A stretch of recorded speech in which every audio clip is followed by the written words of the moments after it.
ஒரு பெரிய ஆறு, அதை கடந்து அடுத்த பக்கம் போகணும். இந்த பக்கம் 8 பேர் நின்றுட்டு இருக்கிறாங்க. 8 பேரும் சேர்ந்து ஒரு குழுவா வந்திருக்கிறாங்க. இவங்க எல்லாருமே பண்டிதர்கள், குருமார்கள், அதாவது அறிவாளிகள். இவங்க எல்லாரும் அந்த ஆற்றை கடந்து அடுத்த கரைக்கு போகணும். அப்புறம் அங்க இருந்து பக்கத்துல இருக்கிற ஒரு ஊருக்கு போய் சேரணும். கரை ஓரமா ஒரு படகு கட்டி கிடந்தது. அதுல ஏறி உக்காந்தாங்க. அது மூலமா அடுத்த கரைக்கு போய் சேர்ந்தாங்க. அங்க போய் கரையேறின உடனே அவங்களுக்குள்ள ஒரு விவாதம். அறிவாளிகள் இல்லையா, அதனால ஒருத்தர் சொன்னார், இந்த படகு நமக்கு உதவி செஞ்சிருக்குது. அது செஞ்ச உதவி மூலமா தான் நாம 8 பேரும் இந்த ஆற்றை கடந்து இந்த பக்கம் வந்திருக்கிறோம். இது செஞ்சிருக்கிற உதவிக்கு நாம நன்றி செலுத்தணும், பதில் மரியாதை செய்யணும். அதை எப்படி செய்யறது அப்படின்னார். இன்னொருத்தர் அதுக்கு ஒரு யோசனை சொன்னார். நமக்கு உதவி செஞ்சிருக்கிற இந்த படகுக்கு மரியாதையும் நன்றியும் செலுத்துகிற முறையில அதை நாம எல்லாரும் நம்ம தலைமையில சுமந்துகிட்டு போறதுதான் நியாயம். ஏன்னா நம்ம அது சுமந்தது இல்லையா, அதுக்கு பதிலா நாம அதை சுமக்கணும். அதுதான் சரியான நன்றியா இருக்கும் அப்படின்னார். இதுதான் சரியான யோசனைன்னு எல்லாரும் ஒத்துக்கிட்டாங்க. அவ்வளவுதான். உடனே அந்த படகை தூக்கி தலையில வச்சுக்கிட்டு 8 பேர் நடக்க ஆரம்பிச்சிட்டாங்க. அப்படியே அவங்க போக வேண்டிய கிராமத்துக்கு போய் சேர்ந்தாங்க. அந்த ஊர் மக்களுக்கு இது வேடிக்கையா இருந்தது. ஆச்சரியமா அவங்கள பார்த்தாங்க. ஏங்க, எதுக்காக இப்படி செய்யறீங்க அப்படின்னு கேட்டிருக்கிறாங்க. படகுங்கிறது மனிதர்களை கரை சேர்க்கறதுக்காகத்தானே இருக்குது. நாம அதை எதுக்காக சுமக்கணும்? அதை ஆத்தங்கரையிலேயே விட்டுட்டு வந்திருக்கலாமே அப்படின்னாங்க. இதுக்கு அந்த 8 பேர்ல ஒருத்தர் சொன்னாராம், என்ன இப்படி சொல்றீங்க? உங்களுக்கு நன்றி உணர்வே கிடையாதா? நீங்க நன்றி கெட்டவங்களா இருக்கிறீங்க, நாங்க நன்றி உடையவர்களா இருக்கிறோம். நன்றி உடைமை அப்படின்னா என்னன்னு எங்களுக்கு தெரியும். அதனாலதான் எங்களை கரை சேர்த்த படகுக்கு நாங்க நன்றி செலுத்துறோம். இந்த படகு எப்பவும் எங்க தலைமையிலதான் இருக்கும் அப்படின்னார். இது புத்தர் சொன்ன ஒரு கதை. வழி இருக்கு பாருங்க, அதையே முடிவுன்னு நினைச்சு வாழ்நாள் பூரா புடிச்சுக்கிட்டு மனிதர்கள் துன்பப்படுறாங்க அப்படிங்கறது அவருடைய கருத்து. ஒரு மனிதன் ஜபம் பண்றான், வழிபாடு பண்றான், அது மூலமா ஒரு விழிப்புணர்வு கிடைச்சுட்டுதுன்னு வச்சுக்கோங்க. அதுக்கப்புறம் எதுக்கு அந்த ஜபமும் வழிபாடும்? தூக்கி எறிஞ்சிட வேண்டியதானே. ஆனா மனுஷன் அப்படி பண்றது இல்ல. வழிபாட்டையே லட்சியமா வச்சுக்கிட்டு அதையே கெட்டியா புடிச்சுக்குவான். அந்த ஜபத்துக்கு அவன் ஒரு கைதி ஆயிடுறான். அதனால அதை விட்டுட்டு அவனால வெளியில வர முடியல. வழிபாடு மூலமா சாதிச்சுடலாம் அப்படின்னு நினைக்கிறது தப்பு அப்படிங்கிறாரு ஓஷோ. ஜபம்ங்கிறது ஒரு முள். காலில் குத்துன முள்ள எடுக்கிறதுக்கு இன்னொரு முள்ள பயன்படுத்துறோம். முள்ள எடுத்தாச்சு, அப்புறம் என்ன? 2 முள்ளையும் வீசி எறிஞ்சிட வேண்டியது தானே. 2 முள்ளுக்குமே இனிமே பிரயோஜனம் இல்லை. பழைய முள் இருந்த இடத்துல புதிய முள்ள குத்தி வச்சா வலிதான் தொடரும். அப்படி செய்யறவன் முட்டாள். ஆனா இப்படிப்பட்ட முட்டாள்களுக்கு உலகத்துல பஞ்சமே இல்லைங்கிறார் அவர். அதனால வழிபாடு, ஜபம் அப்படின்னு எல்லாம் சொல்றோமே, அதையெல்லாம் கூட விழிப்புணர்வோட பயன்படுத்தணும். நம்ம ஆள் ஒருத்தன், அவன் என்னன்னா காலில் ஒரு முள்ளை தைச்சுக்கிட்டான். இன்னொரு முள்ளால அதை எடுத்துக்கிட்டு இருக்கிறான். ரொம்ப நேரமா முயற்சி பண்ணிட்டு இருந்தான். கடைசியா அப்பாடா எடுத்தாச்சு அப்படின்னு சொல்லிவிட்டு மறுபடியும் முள்ள எடுக்க ஆரம்பிச்சான். என்னப்பா இது, அதுதான் முள்ள எடுத்துட்டியே, அதுக்கப்புறம் என்னத்துக்கு முயற்சி பண்ணிட்டு இருக்கிறேன்னு கேட்டாங்க. இதுக்கு அவன் சொல்றான், ஏற்கனவே தச்சிருந்த முள்ளை எப்பவோ எடுத்துட்டேன். அதை எடுக்கிறதுக்காக உபயோகப்படுத்திக்கிட்டு இருந்தேனே இன்னொரு முள்ளு, அது இப்போ உள்ள மாட்டிக்கிட்டு இருக்குது. அதனாலதான் மறுபடியும் முதல்ல இருந்து ஆரம்பிக்கிறேன் அப்படின்னா. இப்படி வாழ்க்கையில முதல்ல இருந்து ஆரம்பிக்கிறவர்களும் அதிகம், முதல்லயே இருந்துகிட்டு இருக்கிறவங்களும் அதிகம். வாழ்க்கையில படிப்படியா முன்னேறணும். வாழ்க்கையை புரிஞ்சுக்கிட்டு முன்னேறணும். அதுக்கு இந்த பெரியவர்கள் சொல்லுகிற தத்துவத்தை எல்லாம் சரியா புரிஞ்சுக்கிட்டு அது பிரகாரம் நாம நடக்கணும். ஒரு பெரிய இடத்து பொண்ணு நிறைய படிச்சிருக்கிறா, பட்டங்கள் எல்லாம் வாங்கியிருக்கிறா, வேலைக்கு எதுக்கும் போகல, அதுக்கு அவசியமும் இல்லை. வசதியான குடும்பம். அந்த பொண்ணுக்கு பொழுதுபோக்கு என்ன தெரியுமா? பத்திரிகை படிக்கிறது, தொலைக்காட்சி பார்க்கறது, வானொலி கேட்கறது, இதுதான் பொழுதுபோக்கு. முக்கியமா அதுல வர்ற விளம்பரங்களை கவனிக்கிறது. சந்தைக்கு ஏதாவது புதுசா பொருள் வந்திருந்தா உடனே காரை எடுத்துட்டு போக வேண்டியது, அதை வாங்கிட்டு வந்துட வேண்டியது. ஒரு நாள் அது மாதிரி ஒரு விளம்பரம் கண்ணில் பட்டது. புதுமையான சமையல் செய்யக்கூடிய சாதனம் ஒன்று வந்திருக்கிறதாக செய்தி. உடனே அதை வாங்கணும்னு ஆசை. வழக்கம் போல அன்னைக்கு சாயந்தரமே காரை எடுத்துட்டு புறப்பட்டா. பார்த்தா விலை அதிகம்தான், இருந்தாலும் அதை பற்றியெல்லாம் கவலைப்படல. அதிக விலை கொடுத்து அந்த சமையல் இயந்திரத்தை வாங்கிட்டு வந்துட்டா. ஒரு பெரிய அழகான அட்டைப்பெட்டிக்குள்ள அது இருந்தது. துண்டு துண்டு பாகங்களா அதுக்குள்ள அடுக்கி வைக்கப்பட்டிருந்தது. அதை ஒன்னோட ஒன்று சேர்த்து முழு இயந்திரமா ஆக்கிய வேண்டியது நம்ம வேலை. அதெல்லாம் எப்படி ஒன்று சேர்க்கறது? அதுக்காக ஒரு கையேடு அது உள்ளே வச்சிருக்கிறாங்க. அந்த பொண்ணு வீட்டுக்கு வந்தா அட்டைப்பூட்டியை பிரிச்சா, ஒவ்வொரு துண்டு பாகத்தை எடுத்து வெளியில வச்சா, பக்கத்துல அந்த விவர புத்தகத்தை வச்சுக்கிட்டா. அது பிரகாரம் அந்த பாகங்களை இணைச்சு பார்த்தா சரியா வரல. மறுபடியும் எல்லாத்தையும் பிரிச்சு பரப்பி வச்சுட்டு ஆரம்பத்துல இருந்து வர்றா. அப்பவும் சரியா வரல. சரி, நேரம் அந்த கடைக்கு போய் அங்கிருந்தே ஒரு ஆளை அழைச்சிட்டு வந்துருவோம் அப்படின்னு சொல்லி காரை எடுத்துட்டு அவ புறப்பட்டா. கடையில இருந்து ஒரு ஆளை கையோட அழைச்சிட்டு வந்தா. 2 பேரும் வந்து சேர்ந்தாங்க. அங்க அவங்களுக்காக ஒரு ஆச்சரியம் காத்துக்கிட்டு இருக்கு வீட்டுல. என்ன ஆச்சுன்னா, அந்த சமையல் இயந்திரம் அழகா கோக்கப்பட்டு அங்க இருக்குது. அது மட்டும் இல்ல, அதுல சமையல் வேலையும் நடந்துகிட்டு இருக்குது. யார் அதை பண்ணது? அவளுக்கு ஆச்சரியம். சமையல் வேலை செய்கிற பணிப்பெண் அங்க வந்தா. வேலை செய்யறவோ, நான் தான் அதை செஞ்சேன்னா. அந்த பொண்ணுக்கு படிக்க தெரியாது, பள்ளிக்கூடத்துக்கே போனதில்லை, சமைக்க தெரியும், அவ்வளவுதான். படிப்பறிவு இல்லாத காரணத்தினால அந்த குறிப்பு புத்தகத்தையும் அவளால படிச்சிருக்க முடியாது. எப்படி இதை பொறுத்தன அப்படின்னு ரொம்ப ஆச்சரியமா கேட்டாவோ. அந்த விவரம் தெரியாத பொண்ணு, பணி பொண்ணு சொல்றா, படிப்பறிவு இல்லாத போது மூளையை பயன்படுத்த வேண்டிய கட்டாயம் ஏற்படுது, வேற ஒண்ணும் இல்லை அப்படின்னாலாம். படிப்பு மூலமா அறிவை சேகரிச்சுக்கலாம், புத்திசாலித்தனத்தை சேகரிக்க முடியாது. தகவல் அறிவுங்கிறது ஞானம் ஆகாது அப்படின்னு சொல்லுவாங்க. அதுதான் இதுல முக்கியம். நம்மளும் ஒருத்தன் ரயில்ல பிரயாணம் பண்ணா, ராத்திரி பூரா பயணம், விடிஞ்சதும் பார்த்தா அவன் பொட்டியே காணல, யார திருடிட்டு போட்டாங்க. அதுக்காக அவன் கவலைப்படணும்ல, கவலைப்படல, சிரிச்சுக்கிட்டு இருக்கிறான். எதிரில் இருந்தவர் கேட்டார், ஏங்க பெட்டியை அவனோ எடுத்துட்டு போயிட்டானே, அதுக்காக கவலைப்படலையா நீங்க அப்படின்னார். நான் எதுக்காக கவலைப்படணும், அதோட சாவி என்கிட்ட தானே இருக்கு அப்படின்னு நானா. இவன் தந்தியை விட வேகமா போகக்கூடியது எது அப்படின்னு கேட்டார் ஒருத்தர். வதந்தின்னார் இன்னொருத்தர். அவர் அப்படி சொன்னதுல ஒன்னும் தப்பு இல்ல. வதந்தி வேகமா பரவறதுக்கு என்ன காரணம்? 1க்கு 2 மிகைப்படுத்தி சொல்ற மனுஷ சுபாவம் ஒரு காரணம், சொல்றத அப்படியே நம்புறது இன்னொரு காரணம். எப்பொருள் யார் யார் வாய் கேட்பினும் அப்பொருள் மெய்ப்பொருள் காண்பது அறிவு அப்படின்னாரு வள்ளுவர். யாரு எதை சொன்னாலும் அதை அப்படியே நம்ப கூடாது, அறிவு வேலை செய்யணும். அதுல எந்த அளவுக்கு உண்மை இருக்குது அப்படின்னு கண்டுபிடிக்கணும். முக்கியமான பொறுப்புல உள்ளவங்களுக்கு எல்லாம் இது ரொம்ப முக்கியமா தேவைப்படுகிற ஒரு தகுதி. ஒரு நாட்டுல ஒரு சாதாரண ஆள் ஒருத்தன் இருந்தான். அவங்கிட்ட ஒரு கழுதை இருந்தது, ரொம்ப பிரியமா வளர்த்தான். அவனுக்கு அது ரொம்ப நெருக்கமான நண்பன். வேற மனுஷங்க யாரும் கிடைக்கல போல இருக்குது. அந்த கழுதைக்கு கந்தர்வசேனன் அப்படின்னு பேர் வச்சான். அந்த பேரை சொல்லிதான் அவன் அதை கூப்பிடுறது வழக்கம். அவ்வளவு பிரியமா வளர்த்த அந்த கழுதை ஒரு நாள் திடீர்னு செத்து போச்சு. எப்படி இருக்கும் அவனுக்கு? ரொம்ப சங்கடப்பட்டான், சாப்பிட கூட பிடிக்கல. அவனுக்கு முகத்தை வந்து மூணு வச்சுக்கிட்டு அவன் பாட்டு உட்காந்துருக்கிறான். இந்த நேரம் பார்த்து அவனுக்கு வேண்டியப்பட்ட ஒருத்தன் அந்த பக்கமா வந்தான். அவனை பார்த்தான். ஏன்டா அப்படி உட்காந்துருக்கிற அப்படின்னு கேட்டான். கந்தர்வசேனன் செத்து விட்டதா சொல்லி குலுங்கி அழ ஆரம்பிச்சுட்டான் இவன். கந்தர்வசேனன் யாருன்னு கேட்டான் இவன். அப்படி கேட்ட உடனே அவன் இன்னமும் சத்தம் போட்டு ஒவ்வொன்னு கத்த ஆரம்பிச்சுட்டான். துக்கம் அதிகமாயிட்டுது. அவன் அழற வேகத்தை பார்த்ததும், சரி கந்தர்வசேனன்கிறது முக்கியமான ஒரு பெரிய மனுஷன் போல இருக்கு அப்படின்னு இவன் முடிவு பண்ணிட்டான். நம்ம ஃப்ரெண்டோட துக்கத்தை நாமளும் பகிர்ந்துக்கணும்னு நினைச்சான். உடனே தலையை மொட்டை அடிச்சுக்கிட்டான், மீசை எடுத்துட்டான், கருப்பு உடை போட்டுக்கிட்டான். கந்தர்வசேனன் இறந்த செய்தி இப்படி காத்து வாக்குல பரவ ஆரம்பிச்சது ஊர் பூரா. ஊர்ல உள்ளவங்க எல்லாம் இந்த செய்தியை கேட்டதும் அவங்களும் தலையை மொட்டை அடிச்சுக்கிட்டு கருப்பு துணி போட்டுக்க ஆரம்பிச்சுட்டாங்க. ஒரே நாள்ல நகரம் பூராவும் துக்கத்துல ஆழ்ந்து போச்சு. எங்க பார்த்தாலும் மொட்டை தலை, கருப்பு துணி. அந்த நாட்டு அமைச்சர் இதை பார்த்தார்.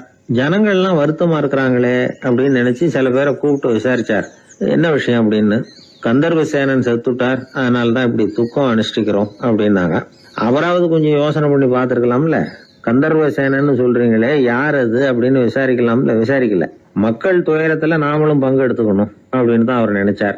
அவரும் உடனே மொட்டை அடிச்சுக்கிட்டு கருப்பு சட்டை போட்டு ஆரம்பிச்சுட்டார். அமைச்சர் இப்படி இருக்காருங்கிற செய்தி அரசருக்கு எட்டுச்சு. அவர் என்ன பண்ணாரு, அவரும் மொட்டை போட்டுக்கிட்டு தூக்கம் அனுஷ்டிக்க ஆரம்பிச்சுட்டார். அன்னைக்கு ராத்திரி ராஜா மொட்டை தலையோட அந்த புறத்துக்கு வர்றார், முகத்தை முன்னு வச்சுக்கிட்டு. ராணி பார்த்தாங்க. என்னங்க இது, என்ன விஷயம், உங்க துக்கத்துக்கு என்ன காரணம்னு கேட்டாங்க. ராஜா ரொம்ப கவலையோட, கந்தர்வசேனன் செத்துட்டாராம், ஜனங்கள்லாம் வருத்தத்துல இருக்கிறாங்க, அதனால நானும் அவங்களோட துக்கத்துல பங்கெடுத்துக்கிறேன், ஒரு ராஜாவோட கடமை இல்லையா அது அப்படின்னார். அது சரி, கந்தர்வசேனன் யாரு, உங்க அப்பாவா அண்ணனா, எதுக்காக தலைய மொட்டை அடிச்சிங்க அப்படின்னு கேட்டாங்க ராணி. அதுக்கப்புறம் தான் ராஜா யோசிக்க ஆரம்பிச்சார். ஆமா, அதுவும் சரிதானே, நாம என்னத்துக்கு அவசரப்பட்டு இப்படி பண்ணோம் அப்படின்னு சொல்லி நினைச்சுக்கிட்டு அதுக்கப்புறம் அமைச்சரை கூப்பிட்டார். அப்புறம் விவரம் கேட்டார், யாருங்க இது கந்தர்வசேனங்கிறது யாருன்னு கேட்டார். அவரும் அதுக்கப்புறம் தான் யோசிக்க ஆரம்பிச்சார். அவரு ஜனங்களை கூப்பிட்டு விசாரிச்சார். ஒவ்வொருத்தரா விசாரிச்சுக்கிட்டே கடைசியா அந்த ஆளுகிட்ட போய் சேர்ந்தாங்க. கந்தர்வசேனன் யாருன்னு கேட்டாங்க. என்னோட கழுதைன்னாவன். ராஜாவும் மந்திரியும் தலையை தொங்க போட்டுக்கிட்டாங்க. எல்லாரும் சொல்றதையும் கண்ணை மூடிட்டு நம்ப ஆரம்பிச்சா கதை இப்படிதான் போய் முடியும். இந்த காலத்துல எல்லாம் சில பேர் சொல்ற விஷயம் கப்சா மாதிரி இருக்கும், ரீல் விடுறார் அப்படின்னு நினைப்போம். ஆனா அதுலயும் உண்மை இருக்கும். ஒருத்தர் ரொம்ப பெருமையா சொன்னார், சார் 10 பேர் ஒரே குடையில வந்தோம் சார், ஒரு சொட்டு தண்ணி கூட எங்க யார் மேலயும் படல சார் அப்படின்னார். 10 பேர் ஒரே குடையில வந்திருக்கிறாங்க, ஒரு சொட்டு தண்ணி கூட மேல படலையாம். பெருமையா சொன்னார். அது எப்படிங்கன்னு கேட்டோம். அவர் சொல்றாரு, ஏன்னா அப்ப மழையே பெய்யல சார் அப்படின்னார். நம்ம உடம்புல ரத்த அழுத்தம் இருக்குதே, அது நல்லதா கெடுதலா? உடனே அது கெடுதல்னு தான் சொல்லுவோம். ஆனா உண்மை அது இல்ல. இயற்கையா உள்ள ரத்த அழுத்தம் நம்ம உடம்புக்கு தேவையான ஒண்ணு. அந்த அழுத்தம் அதிகமா போனாதான் கெடுதல். அததான் நாம பிபின்னு சொல்றோம். ஆனா அது உண்மையிலேயே உயர் ரத்த அழுத்தம், ஹைப்பர் டென்ஷன். இதயம்ங்கிறது ஓயாம வேலை செஞ்சுக்கிட்டு இருக்கிற ஒரு பம்பு. இதயம் சுருங்கி ரத்தத்தை பம்பு செய்யறப்போ ரத்த அழுத்தம் கூடுதலா இருக்கும். இதுக்கு பேரு சிஸ்டாலிக் பிளட் பிரஷர் அப்படின்னு பேர். இதயம் விரிந்த நிலைக்கு திரும்புறப்போ ரத்த அழுத்தமும் குறையுது. இதுக்கு பேரு டயஸ்டாலிக் பிளட் பிரஷர் அப்படின்னு பேர். இப்படி இது மாறி மாறி இருக்கும். இந்த பிபி 140 90 இப்படின்லாம் சொல்றாங்கல்ல, இதுதான். சீரா இருக்க வேண்டிய ரத்த அழுத்தம் ஒரு அளவுக்கு மேல அதிகரிச்சுட்டா ஆபத்து ஆரம்பம்னு அர்த்தம். சரி, இந்த உயர் ரத்த அழுத்தம் உண்டாகிறதுக்கு என்ன காரணம்? இதனாலதான் இது வருதுன்னு ஒரு காரணத்தை குறிப்பிட்டு சொல்ல முடியாது. ஆனா வம்சாவளி காரணம், ரொம்ப டென்ஷனான சூழ்நிலையில வேலை செய்யறது, உடம்பு குண்டா இருக்கிறது, இதெல்லாம் இந்த ஹை பிபிக்கு துணை செய்யுது. அப்படிதான் எடுத்துக்க வேண்டியிருக்குது. இது கிருமியினால ஏற்படுற வியாதி இல்ல, உடம்புல ஏற்படுற ஒரு பழுது, அவ்வளவுதான். 40 வயசுக்கு மேலதான் பொதுவா இது பாதிக்கும். அதெல்லாம் சரி, ஒருத்தருக்கு உயர் ரத்த அழுத்தம் இருக்குது, அதை கட்டுப்படுத்துறதுக்கு வழி ஏதாவது உண்டா அப்படின்னா உண்டு. மருந்து கொடுத்தும் சரி பண்ணலாம். மருந்து இல்லாத சிகிச்சை முறைகளும் இருக்குது. இப்ப மருந்து சாப்பிடுறதுன்னா டாக்டர் கிட்ட போயிடலாம். அதுக்கு இப்ப சுமாரா 30 விதமான மருந்துகள் இருக்குதான். மருந்தோட உடல் கட்டுப்பாடும் மனக்கட்டுப்பாடும் சேர்ந்ததுன்னா ரொம்ப விசேஷம். அது இருக்கட்டும், மருந்து இல்லாம நாம செய்ய வேண்டியது என்ன, அதை தெரிஞ்சுக்குவோம். முதல்ல சீரான உடற்பயிற்சி, வாக்கிங் ரொம்ப நல்லது. மனசை அமைதிப்படுத்துறதுக்கு யோகாசனம், ஆழ்நிலை தியானம், இது மாதிரியான பயிற்சிகள் நல்லது. ஒரு காலத்துல யோகாசனம் பண்ணுங்க, தியானம் பண்ணுங்கன்னு சொன்னா ஒரு மாதிரியா பார்த்தாங்க. இப்ப மருத்துவ நிபுணர்களே அதெல்லாம் ரொம்ப அவசியம்தான் அப்படின்னு சொல்றாங்க. இன்னொரு அதிசய சிகிச்சை முறை இப்போ வழக்கத்துக்கு வந்திருக்குது. பயோ ஃபீட்பேக் அப்படின்னு பேர். மூளையின் அழுத்த அலைகளை பதிவு பண்ணி அதை மறுபடியும் உடம்புக்குள்ள செலுத்தி இந்த ரத்த அழுத்தத்தை சீராக்கி போடுறாங்க. சில பேருக்கு இந்த ஹை பிபி பார்டர் லைன்ல இருக்கும். அவங்களுக்கெல்லாம் மருந்துகள் அவசியம் இல்லை. வாழ்க்கை முறையில சில மாற்றங்களை பண்ணிக்கிட்டாவே போதும். பிஹேவியரல் மாடிஃபிகேஷன்ஸ் சொல்றாங்க. அது எப்படின்னா, பரபரப்பான வாழ்க்கை முறையை தவிர்க்கணும். புகைப்பிடிக்கிற பழக்கம், மது அருந்தும் பழக்கம், இதெல்லாம் இருந்தா விட்டுடணும். சாப்பாட்டுல உப்பை குறைக்கணும். கொழுப்பு சத்து ஆகாரங்களை குறைச்சிக்கணும். முடிஞ்சா விட்டுடலாம். குடும்பத்துல ஏற்கனவே யாருக்காவது ஹை பிபி இருந்தா சந்ததிகள் ஜாக்கிரதையா இருக்கணும். நடுத்தர வயசை அடைஞ்சவங்க அப்பப்ப அந்த பிபி செக் பண்ணிக்கிறது நல்லது. டாக்டர் சொல்றத நம்மள பல பேர் சரியாவே கேட்கறது இல்லை. அதனாலதான் இடைஞ்சல். ஒரு ஆளு பிபின்னு சொல்லி டாக்டர் கிட்ட போனான். உடம்பு குண்டா இருக்கு, அதை குறைக்கணும், முதல்ல தினமும் உடற்பயிற்சி பண்ணு அப்படின்னார். சரின்னு சொல்லிவிட்டு வந்தான், செஞ்சான். கொஞ்ச நாள் கழிச்சு மறுபடியும் டாக்டர் கிட்ட போனான். என்னப்பா எக்ஸசைஸ் பண்ணியா அப்படின்னு கேட்டார். தினமும் பண்ணேன் டாக்டர்னா. என்ன பண்ணேன்னு கேட்டார். முன்னெல்லாம் சிகரெட்டை கடையில வாங்குவேன், இப்ப நான் அப்படி வாங்குறத விட்டுட்டேன். தினமும் நானே என் கையாலேயே உருட்டி தயார் பண்றேன் டாக்டர். இது ஒரு எக்ஸசைஸ் தானே அப்படின்னா. ஒரு தடவை கலைவாணர் NS கிருஷ்ணன் பேராசிரியர் கல்கியை சந்திச்சு பேசிக்கிட்டு இருந்தாராம். கலைவாணர் கல்கியை பார்த்து, எனக்கு கதை எழுத ஆசையா இருக்கு, எப்படி எழுதுறதுன்னு கேட்டாராம். கதை எழுதுறதுக்கு 4 மை வேணும்னாராம் கல்கி. அப்படியா, அப்படின்னா என்னென்ன கலர் மை அப்படின்னு கேட்டிருக்காரு கலைவாணர் சிரிச்சுக்கிட்டே. நான் சொன்னது கலர் மை இல்ல, அது வேற மை. அதாவது கதை எழுதுறதுக்கு தேவைப்படுகிற 4 மை எதுன்னா, 1 திறமை, 2 பேணாமை, 3வது தனிமை, 4வது பொறுமை அப்படின்னாராம். உடனே கலைவாணர், உங்க யோசனை அருமை அப்படின்னாராம். அதுதான் கலைவாணர். பொதுவா எழுத்தாளர்கள் எழுதுற மாதிரி நடந்துக்கிறது இல்ல. ஆனா கலைவாணர் என்ன சொல்லுவாரோ அதே மாதிரி நடந்துக்குவார். எல்லாருக்கும் எல்லாம் கிடைக்கணுங்கிற கருத்தை சினிமா படங்கள்ல வலியுறுத்துவார். அதே மாதிரி நடைமுறை வாழ்க்கையிலேயும் எல்லாருக்கும் எல்லாமும் கொடுப்பார். பணம், பதவி, புகழ் இப்படி எதுவுமே இல்லாத ஒரு சாதாரண மனுஷனா இருந்தா கூட இவர் மனுஷனுக்கு கொடுக்கற மரியாதையில கொஞ்சமும் குறைச்சல் இருக்காது. இந்த குணம் சாதாரணமா எல்லாருக்கும் இருக்கிறது இல்ல. அவரு சினிமா தியேட்டருக்கு போய் சினிமா பாக்குறது வழக்கம். அவரு வந்திருக்கிறாருங்கிறது தெரிஞ்சா போதும், வெளியில பிச்சைக்காரங்க கூடிடுவாங்க. இது அவருக்கு தெரியும். வெளியில நம்மளை நம்பி ஒரு கூட்டம் காத்துக்கிட்டு இருக்குமேன்னு நினைப்பார். உடனே ஒரு 100 ரூபா நோட்டை கொடுத்து சில்லறையா மாத்திட்டு வர சொல்லுவார். படம் முடிஞ்சு வெளியில வர்றப்போ சில்லறையோட வருவார். எல்லாருக்கிட்டையும் கொடுத்துருவார். ஏன்னா எல்லாரும் தேடிட்டு வருவாங்க அவரை. என்ன எல்லாரும் சௌக்கியமா இருக்கிறீங்களா அப்படின்னு பிரியமா விசாரிப்பார். ஏதோ ரொம்ப நெருங்கின சொந்தக்காரங்களை விசாரிக்கிறது மாதிரி விசாரிப்பாரு. தன்கிட்ட இருக்கிற சில்லறையை எல்லாருக்கும் சமமா பிரிச்சு கொடுத்துட்டு தான் அங்கிருந்து புறப்படுவார். ஒரு நாள் அது மாதிரி புறப்படுற சமயத்துல ஒரு சின்ன பையனுக்கு சில்லறை எதுவும் கிடைக்கல கொடுக்கறதுக்கு. இது கலைவாணருக்கு தெரியாது. கார்ல ஏறி புறப்பட்டு போயிட்டார். அந்த பையன் காரை புடிச்சுக்கிட்டு பின்னாடியே ஓடியாந்துருக்கிறான். ஐயா, நீங்களே இல்லைன்னு சொன்னா நான் என்ன பண்றது? இன்னைக்கு பட்னி தான், அம்மாவுக்கு வேற உடம்பு சரியில்லை அப்படின்னு கத்திக்கிட்டே ஓடியாந்தானா. கலைவாணர் கவனிச்சுட்டார். உடனே காரை நிறுத்த சொன்னார். இறங்கினார்.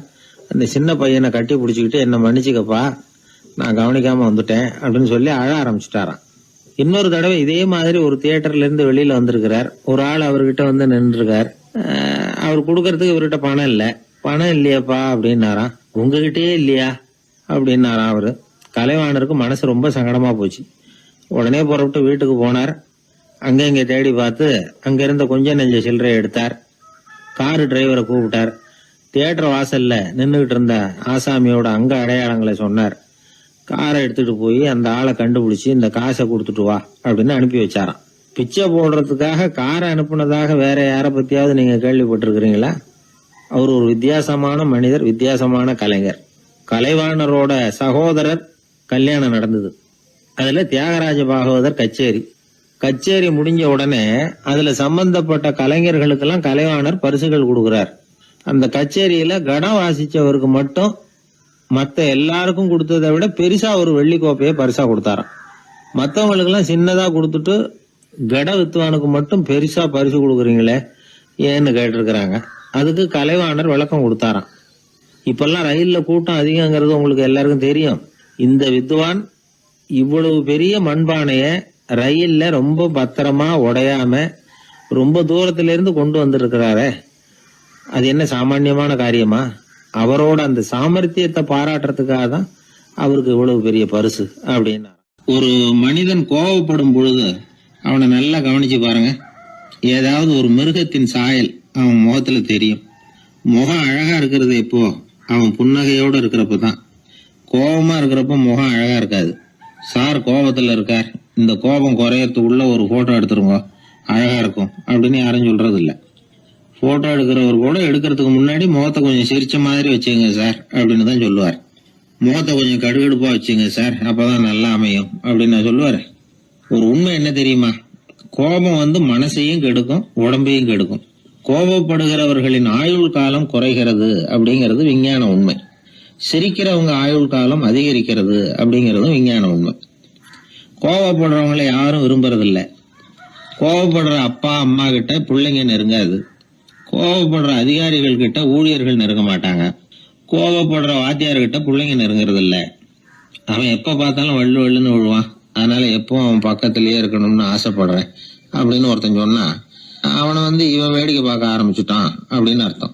சரி, இந்த கோபம் எதனால வருது? இயலாமையினாலதான் வருதான்.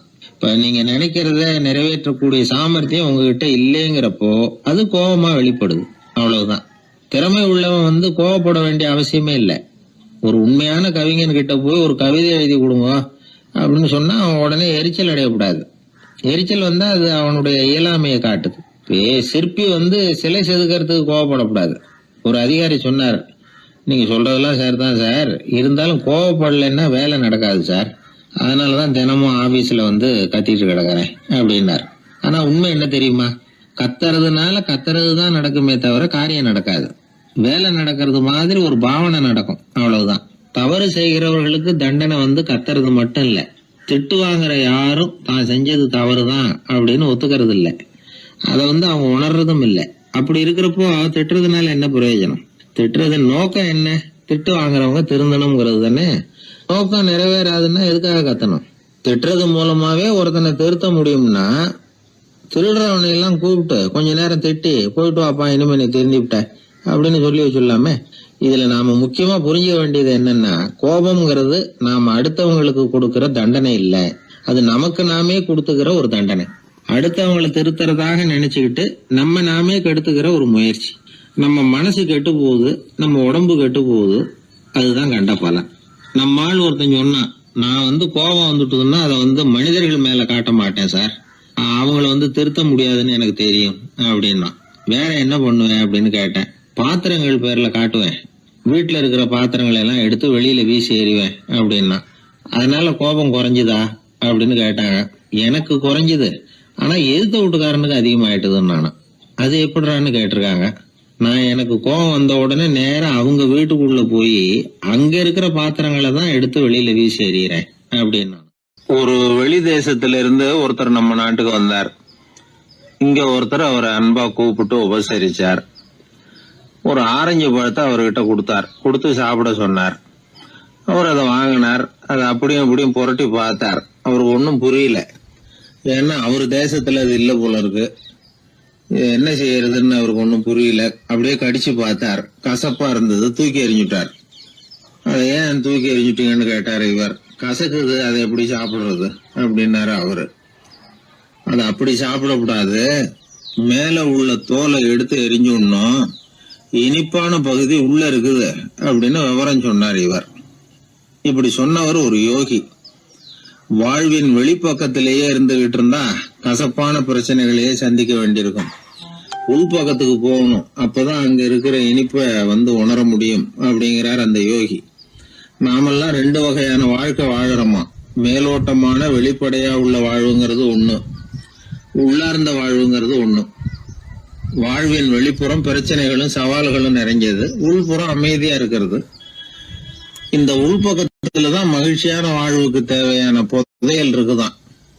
யாரு கண்டா அந்த புதையலை? ஆழ்நிலை தியானம் எல்லாம் பண்றாங்கல்ல, அது எதுக்காக? அந்த புதையலை கண்டுபிடிக்கிறதுக்கு தான். நாம் அந்த உள்பக்கத்துக்கு போய் அங்க உள்ள ஊக்க சக்தியையும் புத்திசாலித்தனத்தையும் பொறுக்கி எடுத்துக்கிட்டு அன்றாட வாழ்க்கையில அதையெல்லாம் உபயோகப்படுத்தணும். மனசு ஒரு குரங்கு மாதிரி அலையுதுங்கிறோம், அதை கட்டுப்படுத்த முடியலங்கிறோம். மனசு அலையிறது உண்மைதான். தேனி எதுக்காக அலையுது? தேனுக்காக அலையுது. அது மாதிரிதான் மனசும் அலையுது. மகிழ்ச்சி, சாந்தி இதுகளை தேடி அலையுது. மனசை உள்பக்கமா அலைய விடணும். மகிழ்ச்சியான வாழ்வுக்கு என்னென்ன தேவைங்கிறத இந்த யோகி சொல்றார். ஊக்கம், புத்திசாலித்தனம், அமைதி, சாந்தம். இது எல்லாம் நம்ம கிட்ட நமக்குள்ளேயே இருக்குது. அதனாலதான் சொர்க்கம் நமக்குள்ளே இருக்குன்னு சொல்றது. புதையல நமக்குள்ளேயே வச்சுக்கிட்டு அதை தேடி புலம்பிக்கிட்டு இருக்கிறது ரொம்ப வேடிக்கைங்கிறார் அவர். இதெல்லாம் கேட்கறப்போ உங்கள பல பேருக்கு கோபம் கூட வரலாம். என்ன சார் இது, இன்று ஒரு தகவல்ல ஏதாவது உபயோகமா சொல்லுவீங்கன்னு பார்த்தா என்னமோ தத்துவம் எல்லாம் பேசிக்கிட்டு இருக்கிறீங்களேன்னு நினைக்கலாம் நீங்க. இதுவும் உபயோகமான விஷயம்தான். நாம தியானம் அது இதுன்னு எதுவும் பண்ணலன்னா கூட மனசுல அழுத்தமோ இறுக்கமோ இல்லாம எப்பவும் சந்தோஷமா இருக்கிறதுக்கு பழகிட்டா அதுவே போதும். ஏன்னா மன இறுக்கத்தினாலேயே ஏகப்பட்ட நோய்கள் வருதான். பெருவாரியான உடம்பு கோளாறுகளுக்கு வாழ்க்கையின் விரக்தியாலேயும் தோல்விகளாலேயும் ஏற்படுற மன இறுக்கம்தான் காரணம்ங்கிறது மருத்துவ ஆராய்ச்சி முடிவு. நான் இறுக்கம் இல்லாம இருக்கிறதுக்கு தான் பிரியப்படுறேன், இந்த சமூகம் அதுக்கு இடம் கொடுக்கலையே, என்ன பண்றது அப்படிங்கிறது சில பேரோட கேள்வி. இந்த சமூகத்தை சரி செய்ய வேண்டியது நாம தான். நம்மளை சரி பண்ணிக்க வேண்டியது நாம தான். நான் சரியா இருக்கிறேன், சமூகம் சரியில்லைன்னு அதை ஒதுக்கி பிரயோஜனம் இல்லை. ஒரு குடும்பஸ்தர், அவர் மனசுல எப்பவும் டென்ஷன். அவர் டென்ஷன் இல்லாம இருக்கிறதுக்கு பழகிக்கிட்டார். அதுக்கப்புறமா அவர் சொல்லுவார், நான் ஒன்னும் ஆழ்நிலை தியானம்லாம் பண்ணல, இருந்தாலும் என் மனசு எப்பவும் அமைதியா தான் இருக்குது. இவ்வளவுக்கும் எங்க வீட்டுல தினமும் என் சம்சாரத்துக்கும் எங்க அம்மாவுக்கும் சண்டை நடந்துகிட்டே தான் இருக்கும் அப்படிம்பார். அது சரிங்க, உங்க அம்மா ஒரு பக்கம், உங்க மனைவி ஒரு பக்கம், அவங்க 2 பேரும் சண்டை போடுறப்போ நீங்க எந்த பக்கம் இருப்பீங்க அப்படின்னு கேட்டார் ஒருத்தர். அந்த சமயம் நான் வீட்டுக்கு வெளிப்பக்கம் இருப்பேன் அப்படின்னார் அவர். அங்க ஒரு முனிவர் இருந்தார். சுவாமி, என்ன ஆசீர்வாதம் பண்ணுங்க, எனக்கு ஏதாவது புத்தி சொல்லுங்க அப்படின்னா. அவர் ஆசீர்வாதம் பண்ணார். அதுக்கப்புறம் சொன்னார், மகனே, நீ எந்த காரியத்தை செஞ்சாலும் செய்யறதுக்கு முன்னாடி ஒரு தடவை அதனால ஏற்படக்கூடிய விளைவுகளை நல்லா யோசிக்கணும். உன் மனசுக்கு அது சரின்னு தெரிஞ்சா மட்டும் அதை செய்யணும் அப்படின்னார். அரசன் அவர் சொன்னதை அப்படியே மனசுல வாங்கிக்கிட்டான். அவர் காலடியில விழுந்து வணங்கினான். 100 பொற்காசுகளை அவர் காலடியில வச்சுட்டு திரும்பினான். அமைச்சர் இதை கவனிச்சார். என்ன இது, நம்ம அரசர் இவ்வளவு ஏமாளியா இருக்கிறாரு, இந்த ஒரு சாதாரண யோசனை சொன்னதுக்கு 100 பொற்காசுகள் கொடுத்துட்டாரு. அமைச்சர் இப்படி நினைக்கிறது அவர் முகத்தை பார்த்ததுமே அரசனுக்கு புரிஞ்சுட்டுது. இருந்தாலும் அதை பத்தி ஒன்னும் கேட்டுக்கல. 2 பேரும் திரும்பி அரண்மனைக்கு சேர்ந்தாங்க. அதுக்கப்புறம் அந்த அரசன் என்ன பண்ணான் தெரியுமா? காட்டுல முனிவர் சொன்ன அந்த புத்திமதியை ஒரு கல்லுல கல்வெட்டா செதுக்கினான். தன்னுடைய அறையில எல்லாரும் கண்ணிலையும் படும்படியாக அப்படி ஒரு இடத்துல பதிச்சு எல்லாரும் பாக்குறது மாதிரி பண்ணிவிட்டான். இப்போ அந்த அமைச்சருக்கு ஆச்சரியம், என்ன இது, நம்ம மன்னருடைய அறியாமையை புரிஞ்சுக்கவே முடியலையே, இத போய் கல்லுல செதுக்கி வைக்கணுமா, பேர்பட்ட அறிவுரையா இது அப்படின்னு நினைச்சார். கொஞ்ச நாள் ஆச்சு. ஒரு நாள் அந்த மன்னருக்கு கடுமையான வயிற்று வலி. உடனே அரண்மனை வைத்தியரை கூப்பிட்டார். அவர் வந்து சேர்ந்தார். மன்னரை சோதிச்சு பார்த்தார். கொஞ்ச நேரம் இப்படியே படுத்துருங்க, நான் எங்க வீட்டுக்கு போய் இதுக்கு பொருத்தமா ஒரு மருந்து தயார் பண்ணிட்டு வரேன் அப்படின்னு சொல்லிட்டு ஓடினார். மருந்தோட திரும்பி அவர் வந்த சமயத்துல மன்னர் ஒரு கட்டில்ல கண்மூடி படுத்திருக்கிறார். பக்கத்துல யாரும் இல்ல. வைத்தியர் வந்தார். ஒரு சின்ன கோப்பையில கொஞ்சம் மருந்தை ஊத்தினார். அப்படியே அங்க சுத்தி முத்தி பார்த்தார். ஏதோ ஒரு பொடியை வந்து அதுல கலந்தார். கலந்து எடுத்துக்கிட்டு மன்னரை நெருங்கினார். கொஞ்சம் யோசனை பண்ணார். அப்புறம் திரும்பி போனாரு. கையில இருந்த மருந்து அப்படியே கீழே கொட்டிவிட்டு வந்தார். அந்த கோப்பையை நல்லா கழுவி சுத்தம் பண்ணி விட்டு மறுபடியும் கொஞ்சம் மருந்தை ஊத்திட்டு வந்தார். அதுக்கப்புறம் மன்னா அப்படின்னு சொல்லி மெதுவா கூப்பிட்டாரு. இவர் எழுந்திருச்சார். அப்புறம் இவர் சொன்னார், மன்னர் வைத்தியரே, நான் வந்து கண்ணை மூடிக்கிட்டு இருந்தாலும் அப்பப்ப கவனிச்சுக்கிட்டு தான் இருந்தேன். முதல்ல எதையோ கலந்தீங்க, அப்புறம் அதை கொட்டிவிட்டு வேற என்ன விஷயம், உண்மையை சொல்லுங்க அப்படின்னு மிரட்டினார். வைத்தியர் மிரண்டு போட்டார். அப்படின்னு மன்னருடைய காலில் விழுந்தாரு. அதுக்கப்புறம் உண்மையை சொன்னார். மகாராஜா, உங்களுடைய படை தளபதி உங்களை கொல்றதுக்காக சதி பண்ணார். விஷம் கலந்து கொடுக்கும்படியாக சொன்னார். வெகுமதி நிறைய தர்றேன்னார். நானும் சரின்னு சொல்லிவிட்டு இங்க வந்தேன். அவர் கொடுத்த விஷப்புடிய மருந்துல கலந்தேன். எடுத்துக்கிட்டு உங்ககிட்ட வந்தப்போ எதிரில நீங்க வச்சிருக்கிற அந்த கல்வெட்டு வாசகம் கண்ணுல போட்டது. எந்த காரியத்தை செஞ்சாலும் அதோட விளைவுகளை பத்தி யோசிக்க சொல்லிச்சு அந்த வாசகம். யோசனை பண்ணுனேன்.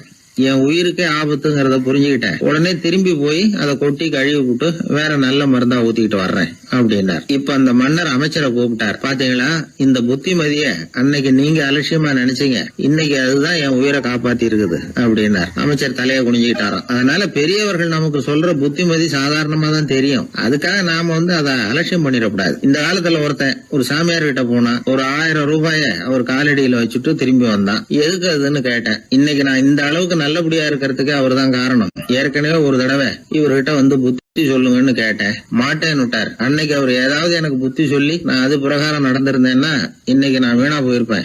அதுக்காக ஒரு நன்றியை தெரிவிக்கிறதுக்காக தான் இன்னைக்கு வந்தேன், இந்த காணிக்கையை செலுத்துறேன் அப்படின்னு சொல்லிவிட்டு அவன் பாட்டு தெருவில் இறங்கி நடந்து போனான். உழைப்பும் நேர்மையும் உயர்வதற்கு வழிகள். அதை விட்டுட்டு உட்கார்ந்த இடத்துல இருந்துகிட்டே உயர போகணும் அப்படின்னு ஆசைப்படக்கூடாது. பல பேர் அப்படிதான் கற்பனை பண்றாங்க. அந்த கற்பனையிலேயே பாதி வாழ்க்கை ஓடி போடுது. உழைப்புங்கிற வழியையும் நேர்மைங்கிற வழியையும் ஒதுக்கி விட்டு குறுக்கு வழியில ஓட நினைக்கிறவங்க குப்புற விழுந்துடுறாங்க. எந்த தொழிலை நாம செய்தாலும் சரி, அந்த தொழிலுக்குரிய பெருமையை நாம புரிஞ்சுக்கிட்டு அதுல ஈடுபடணும். அப்படி இல்லாம என்ன சார் பொழப்புது, இந்த தொழிலை மனுஷன் செய்வானா அப்படி புலம்பிக்கிட்டு இந்த தொழிலையே செஞ்சுக்கிட்டு இருக்கிறவங்க நம்மள பல பேர் உண்டு. செய்யும் தொழிலே தெய்வம் அப்படின்னு சொல்றாங்கல்ல, அப்படி சொல்றது எதுக்காக? அந்த அளவுக்கு அதுல ஒரு ஈடுபாடு வேணுங்கிறதுக்காகத்தான். ஒரு பெரிய மலைப்பகுதி, அந்த மலை அடிவாரத்துல ஒரு சிற்பி உட்காந்து ஒரு சிலையை வடிச்சுக்கிட்டு இருக்கிறான். கையில ஒரு சின்ன உளிய வச்சுக்கிட்டு ஒரு பெரிய கருங்கல் பாறையை கொஞ்சம் கொஞ்சமா உடைச்சுக்கிட்டு இருக்கான். ஒரு சிற்பத்தை வடிக்கிறதுங்கிறது அவ்வளவு உன்னதமான ஒரு தொழிலா? எல்லாராலையும் முடியுமா அது? அப்படி இருந்தும் அந்த சிற்பிக்கு மன நிறைவில்லை. அவன் நினைக்கிறான், இந்த கடுமையான வெயில்ல உட்கார்ந்து வேலை செய்யறது எவ்வளவு கஷ்டம். நாம ஒரு சிற்பியா இருக்கிறதுனால தானே சூரியன் கடுமையான வெப்ப கதிர்களை நம்ம மேல வீசுறான். நாமளே அந்த சூரியனா இருந்துட்டா இந்த கஷ்டம் இருக்காதே. நம்மளை கஷ்டப்படுத்துறவன் நம்மளை விட வலிமை உள்ளவன். அதனால நாம அவனா மாறி விடுறதுதான் நல்லது அப்படின்னு அந்த சிற்பி யோசனை பண்ணான். அவன் எண்ணம் உடனே நிறைவேறிட்டுது. இயற்கைங்கிற மாபெரும் சக்தி அவனை ஒரு சூரியனா மாத்தி விட்டுது. சிற்பி இப்போ ஒரு சூரியனா மாறினான். இனிமே இந்த உலகத்துல நம்மளை விட வலிமை உள்ளவன் வேற யாரும் கிடையாது அப்படின்னு நினைக்க ஆரம்பிச்சுட்டான். அவனுக்கு மகிழ்ச்சியா இருந்தது. அந்த மகிழ்ச்சி அதிக நேரம் நீடிக்கல. ஏன்னா கொஞ்ச நேரத்துல ஆகாயத்துல கரிய மழை மேகங்கள் அப்படியே சூழ்ந்து வந்தது. சூழ்ந்து வந்த மேகங்கள் சூரியனை மறைக்க ஆரம்பிச்சது. இப்போ சூரியனா இருந்த அந்த சிற்பி நினைச்சு பாக்குறான், என்ன இது, என்னையே இந்த மேகம் மூடி மறைக்குதுன்னா அது என்னை விட பெரிய ஆளாதான் இருக்கணும். அதனால இனிமே நாம சூரியனா இருக்கக்கூடாது, நாம மேகமா தான் இருக்கணும், அதுதான் கௌரவம் அப்படின்னு நினைக்க ஆரம்பிச்சிட்டான். இப்பவும் பாருங்க, இயற்கை அவனுடைய ஆசையை நிறைவேற்றி வச்சது. சூரியனா இருந்த சிற்பி மேகமா மாறினான். வான வீதியில அப்படியே உல்லாசமா வர ஆரம்பிச்சான். அந்த உல்லாசமும் அதிக நேரம் நீடிக்கல. எதிரில பார்த்தா பிரம்மாண்டமான மலைகள் வழியை அடைச்சிட்டு நிக்குது. வேகமா வந்த மேகம் மலையில மோதிக்கிட்டுது. அந்த மலையை தாண்டி அப்பால செல்ல முடியல. இப்போ அந்த மேகம் நினைக்குது, நாம எந்த தடையும் இல்லாம அந்தரத்துல மிதந்து வர்றோம். நம்மையே போக விடாம தடுக்குதுன்னா அந்த மலைக்கு எப்பேற்பட்ட வலிமை இருக்கணும். இனிமேல நாம மேகமா இருந்து பிரயோஜனம் இல்ல, இருந்தா மலையா இருக்கணும், அதுதான் பெருமை அப்படின்னு நினைக்க ஆரம்பிச்சான். இப்பவும் பாருங்க, இயற்கை அவனுடைய ஆசையை நிறைவேற்றி வச்சது. மேகமா இருந்த சிற்பி மலையா மாறினான். பெரிய மலை பூமிக்கும் வானத்துக்குமா நின்றுகிட்டு இருக்கு. இனிமே நமக்கு எந்த கவலையும் இல்லை அப்படின்னு நினைச்சது அந்த மலை. இப்படி நினைச்சுக்கிட்டு இருந்த வேளையில அந்த மலையோட காலடியில அடிவாரத்துல ஏதோ சத்தம் கேட்டது. என்ன சத்தம் இது அப்படின்னு சொல்லி அந்த மலை மெதுவா குனிஞ்சு பார்த்துதான். பார்த்தா அங்க ஒரு மனுஷன் தன்னுடைய கையில உளிய வச்சுக்கிட்டு மலையை கொத்திக்கிட்டு இருக்கிறான். ஏதோ ஒரு சிற்பத்தை வடிக்கிறதுக்காக அவன் முயற்சி பண்ணிட்டு இருக்கிறான். இப்போ அந்த மலை நினைச்சுதான், மலையையே ஒருத்தன் உடைக்கிறான்னா அவன் எப்பேற்பட்ட வலிமை உள்ளவனா இருக்கணும். இனிமேலும் மலையா இருந்து பிரயோஜனம் இல்ல, மனுஷனா மாறணும், அதுதான் சரி அப்படின்னு நினைச்சுதான். அந்த வினாடியே அந்த மலை ஒரு மனுஷனா மாறிச்சு. அவன் கையில ஒரு உளி, பழையபடியே ஒரு கருங்கல் பாறையை கொத்த ஆரம்பிச்சான். அந்த ஆள் பழைய நிலைமைக்கு வந்துட்டான். இந்த கதையிலிருந்து நாம தெரிஞ்சுக்க வேண்டியது என்னன்னா, தன்னுடைய உண்மையான பலம் என்னங்கிறது தெரியாமலே தாவி தாவி தடுமாறிக்கிட்டு இருக்கிறான் மனுஷன் அப்படிங்கிறது தான். இனிமேலாவது அதை புரிஞ்சுக்கணும். நாம அதுவா மாறணும்னு நினைக்கிறது தப்பு, நாம இருக்கணும் அப்படின்னு நினைக்கிறது தான் உண்மை, அதுதான் சரி. அந்த சிற்பி என்னென்னோ கற்பனை பண்ணி கடைசியில மறுபடியும் சிற்பியாகவே சேர்ந்தான் பாருங்க. அதனால நம்முடைய உண்மையான பலம் என்ன அப்படிங்கறத தெரிஞ்சுக்கிட்டு நடந்துகிட்டோம்னா வாழ்க்கையில எப்பொழுதும் வெற்றி நிச்சயம். பண்றதுன்னு எனக்கு புரியல அப்படின்னு கவலைப்பட்டார் ஒரு அப்பா. என்ன பண்றது, அப்பாவோட குணம் கொஞ்சமாவது பிள்ளைக்கும் இருக்கதானே செய்யும்னா, அட போங்க சார், அவனை அடக்கிறதுக்கு ஏதாவது வழி சொல்லுவீங்கன்னு பார்த்தா நீங்க என்னோட சரித்திரத்தை புரட்ட ஆரம்பிச்சுட்டீங்களே. அப்புறம் கேட்டேன் அவரை, சரி பையன் அடம் பண்ணா அவனை நீங்க எப்படி அடக்குறீங்க அதை சொல்லுங்க முதல்ல, அதுக்கப்புறம் என் யோசனையை சொல்றேன் அப்படின்னு. அவரு சொன்னார், வேற என்ன பண்ணுவேன், மிரட்டுவேன், அடிப்பேன், அவ்வளவுதான் எனக்கு தெரியும்னார். அடிச்சா அடங்கிடுவானா பையன் அப்படின்னு கேட்டேன். அது எப்படிங்க அடங்குவான், இன்னமும் தீவிரமா அடம் பண்ண ஆரம்பிச்சிருவான், கத்தி ரகலை பண்ணிவிடுவான் அப்படின்னாரு. குழந்தை அடம் பண்றானேங்கிற கவலை பல குடும்பங்கள்ல உள்ள ஒரு பிரச்சனை தான். இதுக்கு இப்ப மருத்துவர்கள் ஒரு சுலபமான வழியை சொல்றாங்க. அது என்னன்னா, ஒரு குழந்தை அடம் பண்ணிச்சுன்னா அதை அடிக்கப்படாதான், அதுக்கு பதிலா வேற ஒரு காரியம் பண்ணலாமா. அது என்னன்னா, குடும்பத்துல இருக்கிற எல்லாரும் ஒண்ணு சேர்ந்து அந்த குழந்தைகிட்ட கொஞ்ச நேரம் பேசாம இருந்தோம்னுமா, பேச்சை நிறுத்திக்கணும். குழந்தையால பேசாம இருக்க முடியாது, அது யோசனை பண்ணும், தன்னுடைய தவறை உணர்ந்து அது வருந்த ஆரம்பிக்கும். இப்படி தொடர்ந்து செஞ்சுக்கிட்டு வந்தா குழந்தை கொஞ்ச நாள்ல அடம் பண்றதை நிறுத்தி விடுமா. இது டாக்டர்கள் இப்ப சொல்லி கொடுக்கற ஒரு யோசனை. அதே மாதிரி சில குழந்தைகள் சரியான காரணம் இல்லாம அடம் பண்ணணுங்கிறதுக்காகவே கத்துது பாருங்க, அதை நிறுத்துறதுக்கு கூட ஒரு வழி இருக்குது. அது என்ன வழின்னா, அது அழற சமயத்துல அந்த சத்தத்தை ஒரு டேப் ரெக்கார்டர் மூலமா பதிவு பண்ணி வச்சுக்கணும். குழந்தை கத்த ஆரம்பிக்குதுன்னு வைங்க, உடனே ஏற்கனவே பதிவு பண்ணி வச்சிருக்கிற அழுகை சத்தத்தை போட்டு அந்த குழந்தை காதுல விழறது மாதிரி பண்ணணும். தன்னுடைய அழுகை சத்தத்தை கேட்க ஆரம்பிச்ச உடனே அந்த குழந்தை தான் அழறத நிறுத்திக்குமா. சில குழந்தைகள் சாப்பிட மாட்டேன்னு அடம் பண்ணும். வளர்ந்த குழந்தைய வற்புறுத்தி சாப்பிட சொல்லக்கூடாது. சில பேர் என்ன பண்ணுவாங்கன்னா, கட்டாயப்படுத்தி சாப்பாட்டை திணிப்பாங்க. அதெல்லாம் ரொம்ப தப்பு. குழந்தைக்கு விவரம் தெரிஞ்சதுக்கு அப்புறம் சாப்பாட்டு விஷயத்துல நீங்க தலையிட வேண்டிய அவசியமே இல்லை. பசிச்சா சாப்பிடணுங்கிறது அதுக்கு புரியும். அது தானாவே சுதந்திரமா எடுத்து போட்டு சாப்பிடுறதுக்கு அனுமதிக்கணும். நீங்க போய் அதுகிட்ட நின்றுட்டு சாப்பிடு சாப்பிடு அப்படின்னு வற்புறுத்திட்டு இருக்க கூடாது. நீங்க அதை வற்புறுத்தாம இருந்தா அது உங்களை வித்தியாசமா பார்க்க ஆரம்பிக்கும். உண்மையிலேயே பசி இருந்ததுன்னா தனக்கு எவ்வளவு தேவையோ அவ்வளவு எடுத்து போட்டுக்கிட்டு அந்த குழந்தை சாப்பிட்டுக்கும், எந்த பிரச்சனையும் இருக்காது. ஆக இது மாதிரியான சில நுட்பங்களை நாம மனசுல வச்சுக்கணும். அப்படி வச்சுக்கிட்டோம்னா வீட்டுல குழந்தைகளால எந்த பிரச்சனையும் இருக்காது. இந்த காலத்து பையன் ஒருத்தன், அவன் ரொம்ப கவலையோட வந்தான். என்னப்பா விஷயம்னு விசாரிச்சேன். எங்க அப்பா என்கிட்ட 1 மாசம் உன் கூட பேச மாட்டேன் போ அப்படின்னு சபதம் போட்டுட்டாருன்னா, அதுக்காகவா இப்படி கவலைப்படுறேன்னு கேட்டேன். இல்லைங்க, அந்த 1 மாச கெடு இன்னையோட முடியுது, அதுக்காக கவலைப்படுறேன் அப்படின்னா. ஒரு பெரிய சிந்தனையாளர் இருந்தார். அவர் ரஷ்யாவில் இருந்தார். நிறைய புத்தகங்கள் எழுதியிருக்கிறார். அவர் பேரு ஓஸ்பென்ஸ்கி. உலகின் மிகச்சிறந்த 3 புத்தகங்கள்ல ஒண்ணு இவர் எழுதியிருக்கிறார் அப்படின்னு கூட சொல்றது உண்டு. அப்பேற்பட்ட எழுத்தாளர். அந்த காலத்துல குருஜீஃப் அப்படின்னு சொல்லி ஒரு பெரியவர் இருந்தார். ரொம்ப எளிமையான வாழ்க்கை வாழ்ந்துகிட்டு இருந்தவர். இவரை தேடி அந்த எழுத்தாளர் வந்தார். ஐயா, உங்ககிட்ட சில கேள்விகள் கேட்டு விளக்கம் பெறலாம்னு வந்திருக்கிறேன்னார். உடனே அந்த பெரியவர் என்ன செஞ்சார் தெரியுமா? ஒரு வெற்று காகிதத்தை எடுத்தார், அவர்கிட்ட கொடுத்தார். இந்தாங்க, இதை வச்சுக்கங்க, நாம 2 பேரும் பேசுறதுக்கு முந்தி நீங்க ஒரு காரியம் பண்ணணும்னார். என்ன செய்யணும்னு சொல்லுங்கன்னார் அவரு. இந்த காகிதத்துல உங்களுக்கு தெரிஞ்சதெல்லாம் என்ன, தெரியாததெல்லாம் என்ன அப்படிங்கிற பட்டியலை எழுதிட்டு வாங்க. அதுக்கு பிறகு உங்களுக்கு தெரியாத விஷயங்களை பத்தி நாம 2 பேரும் உரையாடலாம். ஏன்னா உங்களுக்கு தெரிஞ்சதை பத்தி நாம பேசி பிரயோஜனம் இல்லை, தெரியாததை பத்தி பேசினாதான் உங்களுக்கு அது உபயோகமா இருக்கும் அப்படின்னார். இவர் இப்படி சொன்னது அந்த எழுத்தாளருக்கு கொஞ்சம் தர்ம சங்கடமா இருந்தது. நாம எப்பேற்பட்ட சிந்தனையாளர், நம்மள போய் இவர் இப்படி எழுத சொல்றாரு அப்படின்னு நினைச்சாரு. இருந்தாலும் அந்த பெரியவர் பேர்ல இவருக்கு ரொம்ப மரியாதை. அதனால அவர் கொடுத்த காகிதத்தை வாங்கிட்டு தனியா ஒரு இடத்துல போய் உட்கார்ந்தார். யோசிக்க ஆரம்பிச்சார். முதல்ல யோசிச்சார், கடவுளை எனக்கு தெரியுமா அப்படின்னு. கடவுளை பற்றித்தான் எனக்கு தெரியுமே தவிர கடவுளை தெரியாதுங்கிறது புரிஞ்சுது. அதனால தனக்கு தெரிந்த ஒரு விஷயம் கடவுள் அப்படின்னு அவரால் குறிப்பிட முடியல. அடுத்தபடி ஆத்மாவை பத்தி சிந்திச்சார். ஆத்மாவை பற்றித்தான் நமக்கு தெரியுமே தவிர ஆத்மா நமக்கு தெரிஞ்ச விஷயமா இருக்கல அப்படிங்கறது புரிஞ்சுது. அதனால ஆத்மாவையும் தெரிஞ்ச பட்டியல்ல சேர்க்க முடியல. இப்படி ஒவ்வொன்னா அவர் யோசிக்க யோசிக்க எதுவுமே நமக்கு தெரியலங்கிறது அவருக்கு தெளிவாச்சு. நேரம் எழுந்திரிச்சு அந்த பெரியவர்கிட்ட போனார். ஐயா, உங்களை சந்திக்கிற வரைக்கும் எவ்வளவோ விஷயங்கள் எனக்கு தெரிஞ்சிருக்கிறதாக நினைச்சேன். ஆனா உங்ககிட்ட நிறைய கேள்விகள் கேட்கணுங்கிற ஆர்வத்தோட தான் வந்தேன்.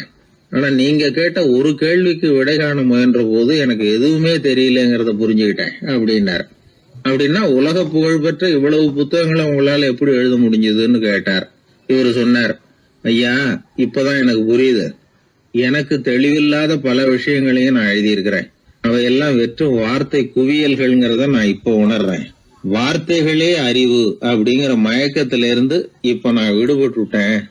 அறிவுத்துறையில நான் ஒரு பூஜ்யம்ங்கிறது புரிஞ்சு போச்சு அப்படின்னார். இப்ப பெரியவர் சொன்னார், இப்பதான் உங்களுக்கு உண்மையான அறிவு ஏற்பட ஆரம்பிச்சிருக்குது. எப்போ ஒரு மனிதன் தன்னுடைய அறியாமைய உணர ஆரம்பிக்கிறானோ அப்போதுதான் அறிவின் தொடக்கத்துல அடி எடுத்து வைக்கிறான் அப்படின்னார். அதுக்கு பிறகு என்னாச்சு தெரியுமா? இந்த எழுத்தாளர், சிந்தனையாளர் ஓஸ்பென்ஸ்கி புஸ்தகம் எதுவுமே எழுதலையாம், அதோட விட்டாராம். நம்முடைய அறியாமை நமக்கு புரிய ஆரம்பிச்சுட்டதுன்னா நமக்கு அறிவு வளர ஆரம்பிச்சுட்டதுன்னு அர்த்தம். அது நமக்கு புரியறது இல்லை, அதுதான் சிக்கல். ஒரு நண்பர் சொன்னார், சார், நான் எப்போ வீட்டை பூட்டி விட்டு வெளியூர் போனாலும் திருடன் பூட்டை உடைச்சு விடுறான். அதனால இப்ப புத்திசாலித்தனமா ஒரு காரியம் பண்ணிவிட்டு உங்க ஊருக்கு வந்திருக்கிறேன்னார். என்ன செஞ்சிருக்கிறீங்கன்னு கேட்டேன். வீட்டை பூட்டாமலே வந்துட்டேன் அப்படின்னார். உபயோகமா இருக்கு அப்படின்னார். உடனே பார்வை இல்லாத அந்த பெரியவர் சொன்னாரு, வெளிச்சம்னு ஒண்ணு உண்மையிலேயே இருக்குதா அப்படின்னு கேட்டாராம். உண்மையிலேயே வெளிச்சம் இருக்குங்க அப்படின்னு சொல்லி இருக்கிறாங்க, அதை நான் நம்ப மாட்டேன் அப்படின்னாரா அவரு. சூரியன் இருக்கு, சந்திரன் இருக்கு, நட்சத்திரம் இருக்கு அப்படின்னு எல்லாம் சொல்லி பார்த்துருக்குறாங்க, அதையெல்லாம் ஒத்துக்கிறேன். ஆனா அதையெல்லாம் என்ன கொஞ்சம் தொட்டு பார்க்க விடுங்களேன் அப்படின்னாராம். அதையெல்லாம் தொட்டு அறிய முடியாது அப்படின்னு சொல்லியிருக்கிறாங்க. அப்படின்னா முகர்ந்து அறியறேன், மோந்து பாக்குறேன். மோர்ந்து பார்க்க விடுங்க, ஏதாவது வாசனை வருதான்னு பாக்குறேன் அப்படின்னு இருக்காரு. அதுவும் முடியாதேன்னாங்களாம். பெரியவர் யோசனை பண்ணிருக்கிறார். சரி, பரவாயில்ல, முரசு அடிக்கிறது மாதிரி அடிச்சு பார்க்கவாவது ஏற்பாடு பண்ணி கொடுங்க, அதை அடிச்சு பார்த்து அதோட சத்தத்தை உணர்ந்துக்கிறேன் அப்படின்னாராம். அதாவது ஒளியின் ஒலியை, அதாவது வெளிச்சத்தின் சத்தத்தை புரிஞ்சுக்கிறேன் அப்படின்னு சொல்லியிருக்கிறார். அதுக்கும் சாத்தியம் இல்லைன்னு சொல்லியிருக்கிறாங்க. சரி, அதுவும் முடியலன்னா அந்த வெளிச்சத்துல கொஞ்சம் எடுத்து என் கையில கொடுங்க, வாயில போட்டு சாப்பிட்டு பாக்குறேன் ருசி எப்படி இருக்குன்னு அப்படின்னு சொல்லி பார்த்திருக்காரு. எந்த வகையிலயும் அவரை அதை ஒத்துக்க வைக்க முடியல. சுத்தி இருந்தவங்க எல்லாம் குழம்பி போயிட்டாங்க. என்னங்க, நாங்க சொல்றத நீங்க நம்பலையா அப்படின்னு கேட்டிருக்காங்க. என்னுடைய 4 புலன்களுக்கும் புலப்படாத ஒன்ன நான் மாயை அப்படிங்கிறேன். நீங்க என்ன அவமானப்படுத்துறதுக்காக இப்படி சொல்றீங்கன்னு நினைக்கிறேன். ஏதோ உங்களுக்கு எல்லாம் பார்வைன்னு ஒண்ணு இருக்கிறதாகவும் அது எனக்கு இல்லைங்கிறதாகவும் சொல்லி என்ன நீங்க அவமதிக்கிறீங்க அப்படின்னார். தர்க்க சாஸ்திரத்துல மேதையான அந்த பெரியவர். சுத்தி இருந்தவங்க பார்த்தாங்க, வெளிச்சம் இருக்குங்கிறத இவர் நம்பணும், இவரை நம்ப வைக்கணும் அப்படின்னா அது புத்தரால தான் முடியும் அப்படின்னாராம் ஒருத்தர். சரி, அவர்கிட்டயே போவோம் அப்படின்னு சொல்லி எல்லாரும் அவர்கிட்ட போய் சேர்ந்தாங்க. விவரத்தை சொன்னாங்க. புத்தர் சிரிச்சாராம். எப்படிப்பட்டதுன்னு நான் நினைக்கிறேனோ, அதாவது உண்மை, அப்படித்தான் அவரும் நினைக்கிறார். எதையும் அனுபவபூர்வமா உணர்ந்தாதான் நம்ப முடியும். ஒளிய அனுபவித்து அறியாத வரையில அது இருக்கிறதா இல்லையா அப்படிங்கிற கேள்விக்கு இடம் கிடையாது. அதனால அவரு அதை நம்பாததும் சரிதான் அப்படின்னு சொன்னாராம் புத்தர். அதுக்கப்புறம் சொல்லியிருக்கார், உங்களை குணப்படுத்தி கொள்ளலாம், உங்களுக்கு தேவை ஞானி கிடையாது, உங்களுக்கு தேவை மருத்துவர் அப்படின்னாரா. ஒரு டாக்டர் கிட்ட அழைச்சிட்டு போயிருக்கிறாங்க. பார்வை கிடைச்சிட்டுது. வெளிச்சத்தை கண்டதும் அவர் மகிழ்ச்சி அடைஞ்சார். புத்தரை வணங்கினார்.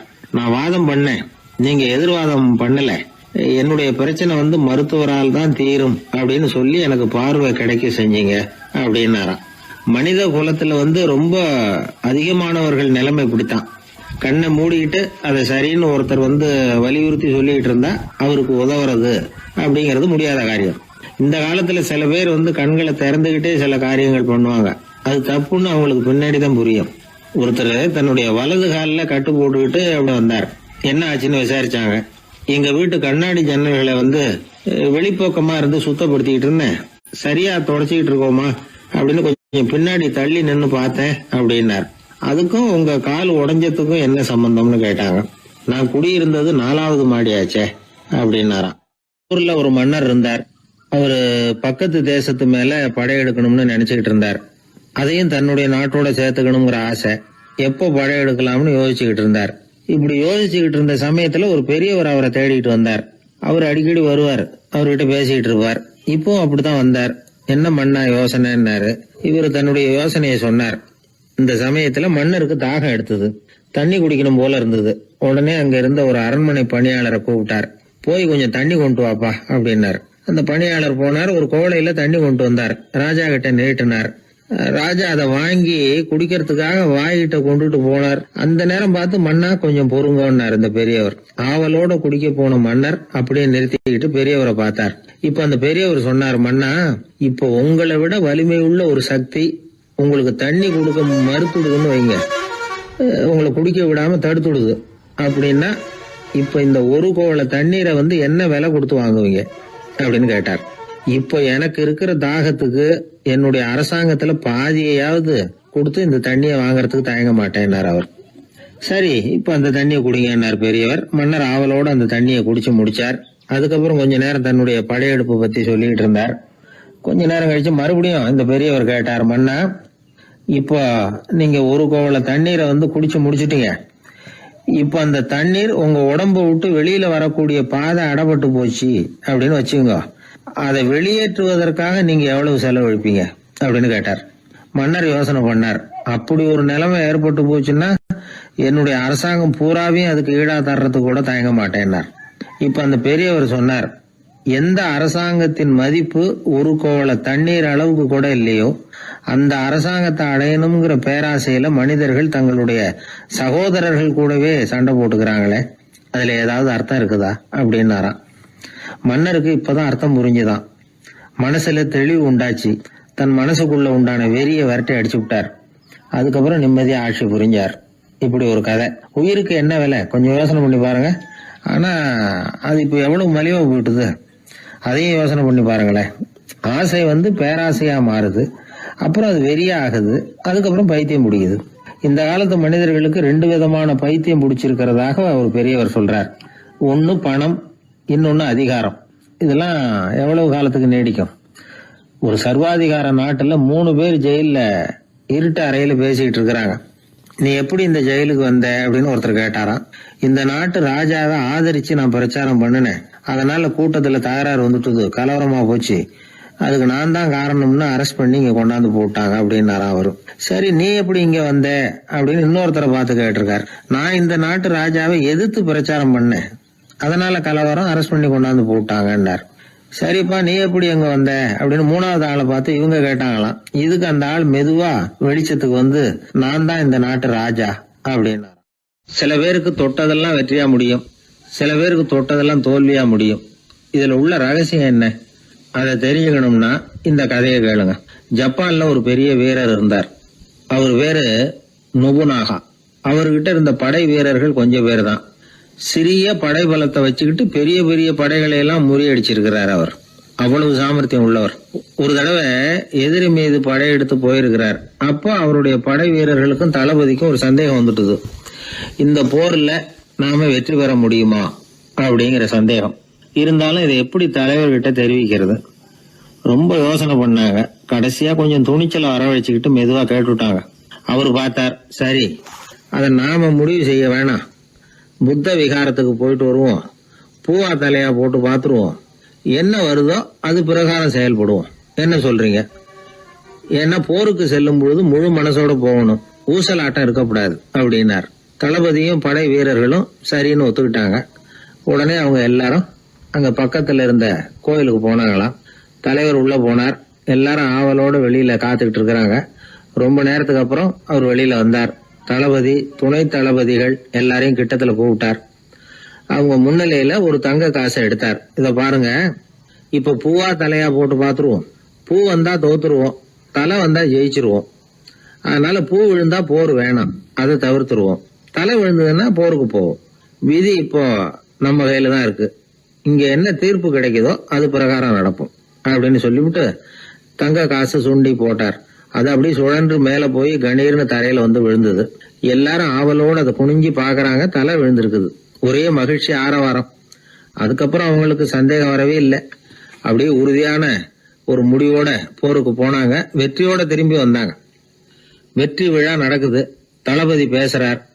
இந்த வெற்றியை காசுதான் முடிவு பண்ணுச்சு, அதனால விதியை வெல்ல யாரால முடியும் அப்படின்னார். சொல்லிவிட்டு உட்கார்ந்தார். அப்போ அந்த தலைவர் தன்கிட்ட இருந்த அந்த தங்க காசை எடுத்து ரகசியமா தளபதி கிட்ட கொடுத்தாராம். தளபதி அதை வாங்கி பாக்குறாரு. அந்த நாணயத்துல 2 பக்கமும் தலை தான் இருக்குது. இதுல இருந்து என்ன தெரியுதுன்னா, வெற்றியின் ரகசியம் என்னன்னா மன உறுதி தான். எதை செஞ்சாலும் மனக்குழப்பம் இருக்கக்கூடாது. எண்ணி துணிக கருமம், இது வள்ளுவர் வாக்கு. பரீட்சை ரிசல்ட் வர்ற சமயம் ஒரு பையன் ஒரு காசை சுண்டி போட்டு தலையா பூவா பாத்துக்கிட்டு இருந்தான். என்னப்பா, பாஸா ஃபெயிலா பாக்குறியா அப்படின்னு கேட்டாங்க. பரீட்சை ரிசல்ட்டை பொறுத்த வரைக்கும் எனக்கு சந்தேகம் இல்லை சார் அப்படின்னா. அப்புறம் எதுக்கு இது அப்படின்னு கேட்டாங்க. ரிசல்ட் வந்த பிறகு எங்க அப்பா என்ன திட்டுறதோட விட்டுருவாரா இல்ல அடிப்பாரா அப்படிங்கறத தெரிஞ்சுக்கிறதுக்காக இது அப்படின்னு. ஒரே ஒரு ஊர்ல ஒரு ராஜா இருந்தார். அவரு ஒரு வித்தியாசமான ராஜா. எந்த வகையில வித்தியாசமானவர்னு கேட்டா, மக்கள் கிட்ட வரி வசூல் பண்றதுல கொஞ்சம் வித்தியாசமானவர். மற்ற மன்னர்கள் மாதிரி ஒரு நேரடியா வரி வசூல் பண்றது இல்ல, கொஞ்சம் மறைமுகமா அதை பண்ணுவார். அது எப்படின்னா, ஒவ்வொரு குடிமக்களுக்கும் மாசம் 1 மரக்கால் நெல்லு மக்கள் கொடுக்கறது இல்ல, ராஜா மக்களுக்கு கொடுப்பார். 1 மரக்கால் நெல்ல, அதாவது அரண்மனையில இருந்து ஒவ்வொரு வீட்டுக்கும் நெல் வந்து சேர்ந்துரும். அந்த 1 மரக்கால் நெல்ல இவங்க வாங்கிட்டு அதுக்கு பதிலா 1 மரக்கால் அரிசிய ராஜாவுக்கு திருப்பி கொடுக்கணும். இதுதான் அந்த ஊர் வழக்கம். ராஜா வந்து ஜனங்களுக்கு நெல்லை கொடுத்துட்டு அதுக்கு பதிலா அதே அளவு அரிசியா திருப்பி வாங்கிக்குவார். இதை தவிர வரி எதுவும் வசூல் பண்றது இல்ல. இப்படி ஒரு ராஜா. இது மேம்போக்கா பாக்குறதுக்கு ஏதோ சாதாரணமா தெரிஞ்சாலும் குடிமக்கள் ரொம்பவும் கஷ்டப்பட்டாங்க. ராஜா கொடுக்கற நெல்லையும் அரிசியாக்கணும், அதோட இன்னும் ஒரு பாதி அரிசியை இவங்க சேர்த்தும் கொடுத்தாகணும். மக்கள் வந்து ராஜாவை திட்ட ஆரம்பிச்சுட்டாங்க. இந்த ராஜா எப்ப சாவார் அப்படின்னு எதிர்பார்க்க ஆரம்பிச்சுட்டாங்க. ஏன்னா ரொம்ப கஷ்டப்படுத்துறாரு அப்படின்னு. பல பேர் அந்த ஊர்ல வீட்டை காலி பண்ணிவிட்டு வெளி தேசத்துக்கு போயிட்டாங்க. இங்க காலம் தள்ளுறது ரொம்ப கஷ்டம்னு. மக்கள் எதிர்பார்த்தது மாதிரியே நடந்தது. அந்த மன்னன் நோய் வந்து படுத்த படுக்கை ஆயிட்டான். ராஜா இப்படி சாக கிடக்குறாருன்னு தெரிஞ்சும் மக்கள் யாருமே வந்து பாக்கல. எப்படி பாப்பாங்க? அவர் தான் எப்ப போவாருன்னு பாத்துக்கிட்டு இருக்கிறாங்களே. என்ன ஏன் யாருமே வந்து பார்க்க மாட்டேங்கிறாங்க நம்ம குடிமக்கள்ல அப்படின்னு மந்திரி கிட்ட கேட்டார் ராஜா. நம்ம ஊர்ல மக்கள் எங்க இருக்காங்க பாக்குறதுக்குன்னாரு அவரு. ஏன் என்னாச்சு அவங்களுக்குன்னு கேட்டார். அமைச்சர் அப்பதான் அரசனுக்கு அவன் பண்ணின தவறை வந்து சுட்டி காட்டினார். மக்களுக்கு இழைத்த கொடுமையை எடுத்து சொல்லி புரிய வச்சார். அதுக்கப்புறம் தான் மன்னருக்கு ஞானோதயம் வந்தது. செய்த பாவங்களை எண்ணி வருத்தப்பட்டான். மெதுவா அமைச்சர் பக்கம் திரும்பி, எங்க என் புள்ளன்னு கேட்டான். அவர் எங்கேயாவது ஊர் சுத்திக்கிட்டு இருப்பார், சூதாட்ட விடுதிகள்ல கிடப்பார் அப்படின்னாரு அமைச்சர். அவன் எங்க இருந்தாலும் உடனே அழைச்சிட்டு வாங்கன்னு உத்தரவு போட்டார் ராஜா. அடுத்த நாளே இளவரசனை கொண்டாந்து நிறுத்தினாங்க. தந்தையே, என்ன செய்யணும்னா சொல்லுங்க அப்படின்னு கேட்டான் இளவரசன். அவர் சொன்னார், மகனே, மக்களுக்கு வந்து நான் பொல்லாதவன் ஆயிட்டேன், அவங்கெல்லாம் என்ன நல்லவன்னு சொல்லணும். அப்படி அவங்கள சொல்ல வைக்க வேண்டியது உன்னோட பொறுப்புன்னார். தந்தையே, நீங்க வந்து கவலைப்படாதீங்க, உங்களை ரொம்ப ரொம்ப நல்லவர்னு மக்கள் சொல்லும்படியாக நான் செய்யறேன் அப்படின்னு நான் பையன். அதுக்கப்புறம் கொஞ்ச நாள்ல பையன் பட்டத்துக்கு வந்தான். அவன் என்ன பண்ணான், வரி வசூல் பண்ற முறையில ஒரு மாற்றத்தை உண்டு பண்ணான்.